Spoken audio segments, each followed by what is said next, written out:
Welcome back. We're calling all entrepreneurs. Well, if you ever dreamed of becoming your own boss and owning your own business, there are some key action items you should have in place as you embark on becoming an entrepreneur. It's Tuesday, so we are talking everything money, and joining us in his regular seat is financial advisor Ernest Burley from Burley Insurance and Financial Services. Well, welcome back. This isn't our first time talking about this topic, and I'm glad we're coming back to it because I really enjoyed the conversation that we had last time. So let's kind of go over what we talked about before. What are some of those main problems that people run into when they're first starting their own business? Yeah, so I'm glad we are readdressing this too, because we could have another series on it. But there are three, I shouldn't say main, but three big things that come up. Of course, lack of revenue. So like we said before, you eat what you kill. So a lot of people can't get enough revenue to keep the business going and also take care of their personal situation. A second one is poor business management. That's huge. Personnel, organization, customer service. There's a lot of behind the scenes stuff that happens in addition to just being a great electrician, a great plumber, a great computer tech. There's another side. So some people are great at what their expertise is, but bad on the business side. And the last one is income taxes. I mean, a lot of them get burned on income tax liability. That's a big thing for new business owners.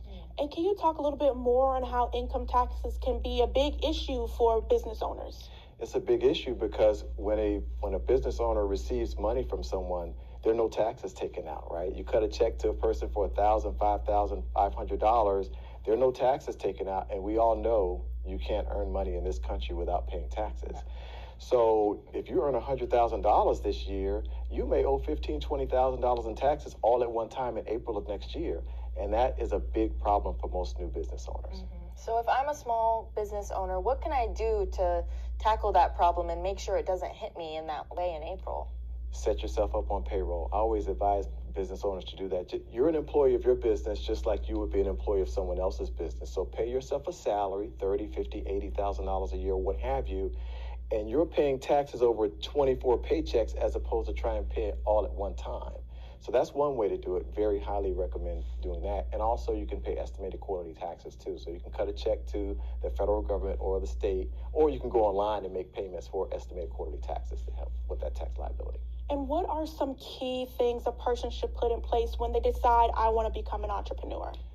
Another big one, you should have your own separate bank account in the business name with a checks that come with it, and also like a debit card, because all of your income and all of your expenses should run through that business bank account.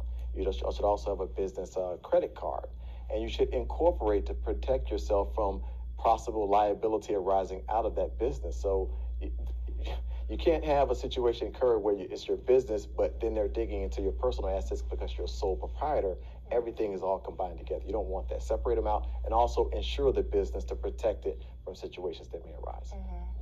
And when we're talking about getting all of this set up, I think when a lot of people envision having their own business, they're envisioning a brick and mortar building, or they're envisioning working in an actual office. So when they're getting their business off the ground, how soon should you invest in a retail space or an office space? Right, that's a good question. So I recommend, if you don't need one, don't do it, because you want your expenses to be as low as possible for as long as possible. So it depends on the type of business you have. If you need a storefront or an office space to take care of your clients and customers, then yeah, do that. But if you don't need to, don't do it. Keep your expenses as low as possible. And what should be the time frame for acquiring that space? Like right away, or do you think you need to wait a little bit of time? Like forever. If you don't need to, don't do it, right? So some people can operate virtually and never have an office space. So yeah, don't be so antsy to get out there and absorb $2,000, $3,000, $4,000, $5,000 of rent when you don't need to. And can you talk about the difference between someone who is a W-2 employee versus someone who's a 1099 contractor? Right, there's a big difference between the two. So a W-2 employee is a person who their main source of income is from their employer, and also that employer normally has control over their work product. So they're supervising or managing them or what have you. Versus an independent contractor, basically they're self-employed. They're a business owner. Their main source of income is not from one particular company. They work for whomever will get their services and products, and no one has control over their work product. So you're not telling an electrician how to do their job, right? Because that's their area of expertise. So big difference between the two. So if I'm hiring people, which should I do? W-2, 1099, what's the best for me as an owner? Well, if you have control over their work product, then they should be a W-2 employee.